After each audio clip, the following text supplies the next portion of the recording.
how the reauthorization of VAWA affects tribal jurisdiction in Oklahoma. I'm Tulsa Attorney James Worth, and I'm talking about the newly passed Act of VAWA that has been updated and reauthorized and how it affects Oklahoma. And this all has to do with McGirt.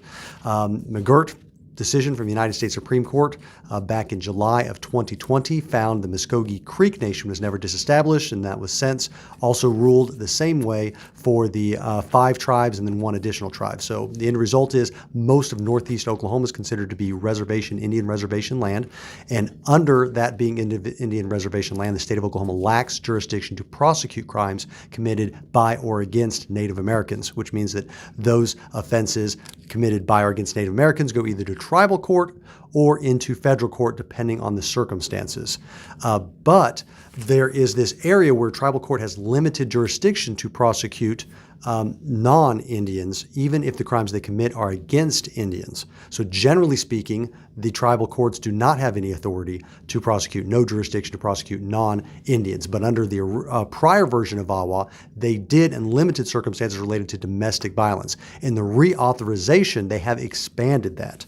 And specifically what it provides is that it allows tribes to prosecute non-Native people for crimes that include sexual violence, child abuse, sex trafficking, and assaults on tribal police officers. The tribal courts did not have the authority to prosecute any of those before under prior versions of VAWA.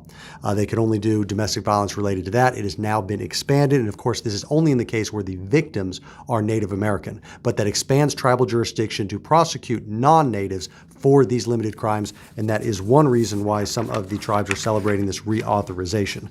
Now, VAWA, and what is that? That is the Violence Against Women Act. It was originally passed in 1994. It provides federal grants for the prosecution of domestic violence against women is the primary purpose of that in an attempt to try to reduce or stop or take domestic violence more seriously. It has to be renewed periodically, and it has been renewed over the years, originally passed in 94, renewed in 2000, 2015, 2013, and now again in 2022. The big difference this year is it also expanded tribal jurisdiction to prosecute non-natives when it was renewed this year.